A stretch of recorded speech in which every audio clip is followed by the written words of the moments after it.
भारत में हर 10 में से एक IAS बिहार से मिलेगा और इसके अलावा IITN और IIM ग्रेजुएट में भी बिहार कई राज्यों से आगे है। इसका मतलब है बिहार में टैलेंटेड लोगों की कमी नहीं है। फिर भी यहाँ हर साल भारी मात्रा में पलायन होता है। इसका एकमात्र कारण है यहाँ फैक्ट्री और कंपनीज का ना होना। IAS की फैक्ट्री कही जाने वाली बिहार आज देश का सबसे पिछड़ा राज्य बन गया है।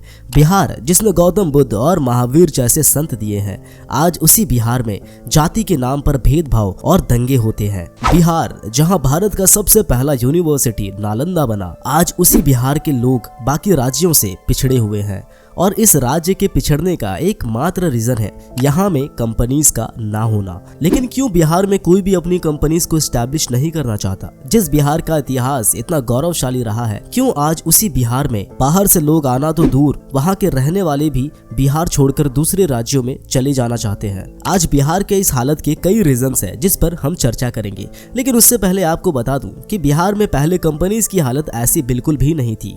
चीनी और चावल के प्रोडक्शन में बिहार नंबर 1 पर आता था, लेकिन यहाँ के बैड पॉलिसीज की वजह से आधे से ज्यादा राइस फैक्ट्रीज पर ताला लग गया है। यहाँ कभी 33 शुगर मिल हुआ करती थी और आज सिर्फ 10 मिल रह गई है। इसके बंद होने के पीछे का रीजन ये है कि यहाँ वरीसालीगंज शुगर मिल, जो एक प्राइवेट चीनी मिल था, इसने बिहार में 1952 में शुगर मिल एस्टैब्लिश किया और उसमें अच्छी मात्रा में चीनी प्रोड्यूस होने लगी।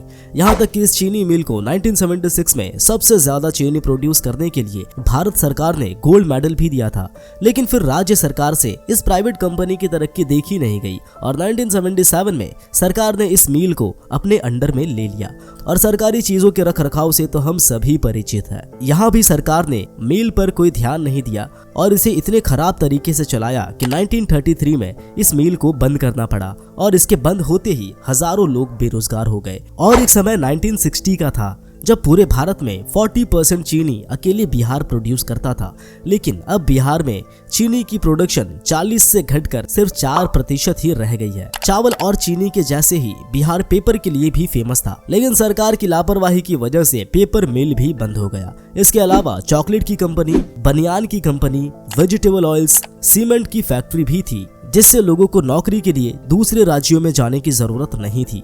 लेकिन ये सारी कंपनीज बंद होती चली गई और लोगों को या तो जॉब के लिए बाहर जाना पड़ा या अपने पूर्वजों के खेत में खेती करनी पड़ी और धीरे धीरे बिहार की हालत ऐसे बिगड़ी कि आज तक इसमें सुधार नहीं हो पाया। लेकिन ये तो थी कंपनीज के बंद होने के रीजंस। यहाँ सवाल ये भी आता है कि आखिर कोई नई कंपनीज बिहार में क्यों नहीं आना चाहती, जबकि यहाँ की मजदूरी भी दूसरे राज्यों से सस्ती है। दरअसल बिहार एक समय में इंडस्ट्रियलाइजेशन के लिए पहली पसंद बन गई थी। उसका रीजन था यहाँ पर मिनरल का होना। फैक्ट्री के करीब मिनरल होने की वजह से इसके ट्रांसपोर्टेशन का खर्चा बच जाता था। उस समय ट्रांसपोर्टेशन के खर्चे को बचाने के लिए ज्यादातर कंपनीज बिहार में ही आना चाहती थी।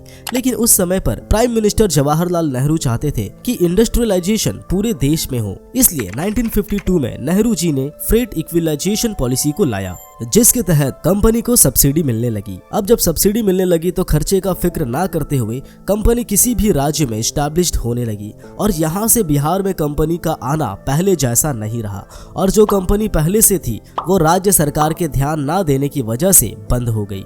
लेकिन सरकार ये इल्जाम अपने ऊपर लेना ही नहीं चाहती। जब बिहार के मुख्यमंत्री नीतीश कुमार से बिहार की इंडस्ट्री की कमी को लेकर सवाल किए गए तो इस पर उनका कहना था कि बिहार के आसपास समुद्र या पोर्ट नहीं है और पोर्ट के रास्ते किसी भी कंपनीज के गुड्स और प्रोडक्ट्स के ट्रांसपोर्टेशन में सुविधा होती है, इसलिए कोई भी कंपनीज बिहार में नहीं आना चाहती। ये सही बात है कि कोई बड़ा उद्योग यहाँ कोई आना नहीं चाहता। ये चारों तरफ कहीं कोई समुद्र नहीं है, जो समुद्र के नजदीक वाले इलाके होते हैं वहीं पर लोग लगाते हैं। लेकिन बिहार के अलावा भी ऐसे कई राज्य हैं जो पोर्ट से काफी दूर है, फिर भी इंडस्ट्रियलाइजेशन में गए हैं। इनमें से एक नाम है राजस्थान का, जिसके आसपास कोई पोर्ट नहीं है, फिर भी वहाँ सीमेंट फैक्ट्री, सूती के कपड़े की फैक्ट्री, चीनी और नमक की फैक्ट्री और कांच की फैक्ट्रीज है। इसके अलावा यहाँ 36 डिस्ट्रिक्ट इंडस्ट्री सेंटर है। और पंजाब को भी देखे तो यहाँ भी आसपास कोई पोर्ट नहीं है, फिर भी पंजाब में ट्रैक्टर, ऑटो, साइकिल और साइकिल के पार्ट्स, खेल के सामान और फार्मास्यूटिकल यानी दवाइयों के कंपनीज है। इसके साथ ही हरियाणा जो पोर्ट से दूर है, यहाँ भी ऑटोमोबाइल की कई कंपनीज है। इन सब राज्यों के इंडस्ट्रियलाइजेशन को देखते हुए नीतीश कुमार का ये बयान बिल्कुल गलत साबित हुआ। लेकिन उनका ये बयान गलत है तो आखिर इंडस्ट्रीज के बिहार से दूर रहने का मेन रीजन क्या है? इसमें सबसे पहला रीजन है वहाँ की जमीन को लेना, क्योंकि बिहार में ज्यादातर लोग खेती बाड़ी से जुड़े हैं।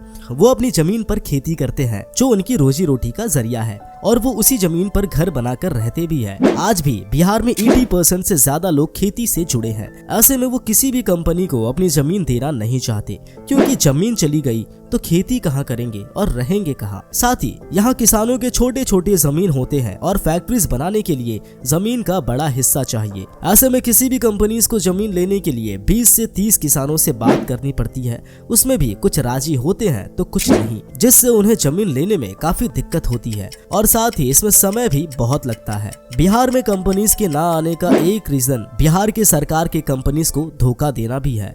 धोखा देना इसलिए क्योंकि बिहार सरकार ने फैक्ट्रीज को बिहार में एस्टैब्लिश करने के लिए कई सारे पॉलिसीज बनाए, और जब कंपनीज यहाँ आने को तैयार हो गई है, यूं कहे कि कंपनीज यहाँ एस्टैब्लिश हो गई, तो उन्हें इन पॉलिसीज के फायदे नहीं मिले बल्कि धोखा हाथ लगा। जैसे 2006 में बिहार सरकार ने कंपनीज से कहा कि अगर वो बिहार में फैक्ट्री एस्टैब्लिश करते हैं तो उन्हें सब्सिडी दी जाएगी, लेकिन फैक्ट्री लगाने के बाद किसी को भी सब्सिडी नहीं मिली। कई कंपनीज ने सरकार के खिलाफ केस भी दर्ज किए, लेकिन इन सब में उन्हें समय के बर्बादी के अलावा और कुछ नहीं मिला। 2017 में नीतीश कुमार ने बिहार में स्टार्टअप चालू करने वालों के लिए 500 करोड़ की फंड अनाउंसमेंट की थी, लेकिन उस फंड में से किसी को भी कुछ नहीं मिला। अब जब बिहार में कंपनी को गवर्नमेंट से कोई सहायता नहीं मिलती है, तो भला कोई कंपनीज बिहार में आना ही क्यों चाहेगी। वो उन राज्यों में पहले जाना चाहेगी जहां उन्हें सरकार से फुल सपोर्ट मिलता हो। इस धोखे से बिहार सरकार के रेपुटेशन खराब हो गई। जो कंपनीज यहां आना चाहती थी वो भी अब नहीं आना चाहती। कंपनीज और फैक्ट्रीज के ना होने से बिहार में अनएम्प्लॉयमेंट बढ़ती चली गई। अनएम्प्लॉयमेंट की वजह से गरीबी बढ़ती चली गई, और गरीबी की वजह से वहाँ के बच्चों में एजुकेशन की कमी होती गई। यहाँ के स्टूडेंट को टेक्निकल सपोर्ट की सुविधा नहीं है। साथ ही यहाँ लेबर्स के पास भी अच्छी स्किल्स नहीं है। गवर्नमेंट भी इस तरफ ज्यादा ध्यान नहीं देती, और आज इस टेक्नोलॉजी के जमाने में बिना स्किल के लेबर से कोई कंपनी काम कैसे करवा सकती है। इसलिए भी कोई कंपनी बिहार में फैक्ट्री नहीं लगाना चाहती, क्योंकि यहाँ स्किल्ड लेबर की कमी है। बिहार में जब आरजेडी नेता लालू यादव की सरकार आई, तब बिहार विकास से ज्यादा जातिवादी के मुद्दे पर जोर दिया। राज्य कितना विकास कर रहा है इससे कोई मतलब नहीं था। मतलब था तो सिर्फ जातिवादी से, और इसलिए जातिवादी के नाम पर क्राइम बढ़ता गया। जगह जगह दंगे होने लगे। इन दंगों की वजह से बिहार का माहौल बिगड़ता चला गया। लालू यादव का भी कहना था कि उन्हें विकास नहीं सम्मान चाहिए, और वो अपर कास्ट के लोगों को भर्ती लेना ही नहीं चाहते थे ताकि वो ऊंचे पोजीशन पर ना बैठ सके। जबकि अपर कास्ट के लोग पढ़े लिखे और हाईली क्वालिफाइड थे, लेकिन सरकार के इस तरह के नकारने के बाद वो अच्छे जॉब के लिए दूसरे स्टेट में जाने लगे, जिससे हाईली एजुकेटेड और क्वालिफाइड लोग उस राज्य से निकल गए, जिससे बिहार की इकोनॉमी और ज्यादा कमजोर होती चली गई, और किसी भी नेता ने इकोनॉमी पर चर्चा करने की जरूरत ही नहीं समझी। जब बिहार में अच्छी और बड़े फैक्ट्रीज नहीं थी, लोगों के पास जॉब नहीं था, एजुकेशन की भी कमी थी, जिससे गरीबी बढ़ती चली गई, और पिछले 30 से 40 सालों में बिहार में करप्शन भी इतनी ज्यादा बढ़ गई कि आम जनता इस करप्शन की मार झेलने को मजबूर है।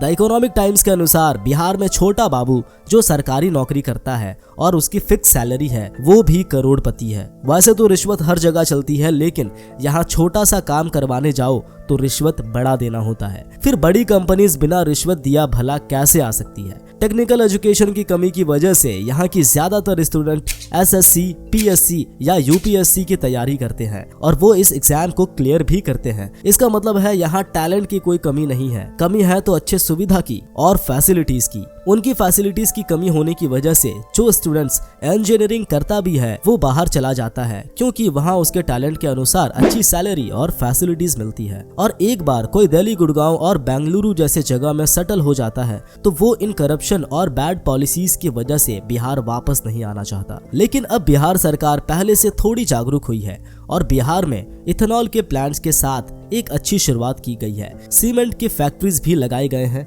जिससे अनएम्प्लॉयमेंट में कुछ राहत मिली है। लेकिन बिहार को जितना बिगाड़ा गया है उसे पहले की तरह बनाने में समय लगेगा। इसके लिए वहाँ करप्शन हटाना होगा, टेक्नोलॉजी को बढ़ाना होगा, और खोई रेपुटेशन को वापस लाना होगा। दोस्तों, वीडियो इन्फॉर्मेटिव लगा तो इसे लाइक करें, चैनल को सब्सक्राइब करें और अपने दोस्तों के साथ जरूर शेयर करें। आज के लिए इतना ही, मिलते हैं स्मार्ट स्टडी के अगले वीडियो में। तब तक के लिए नमस्कार।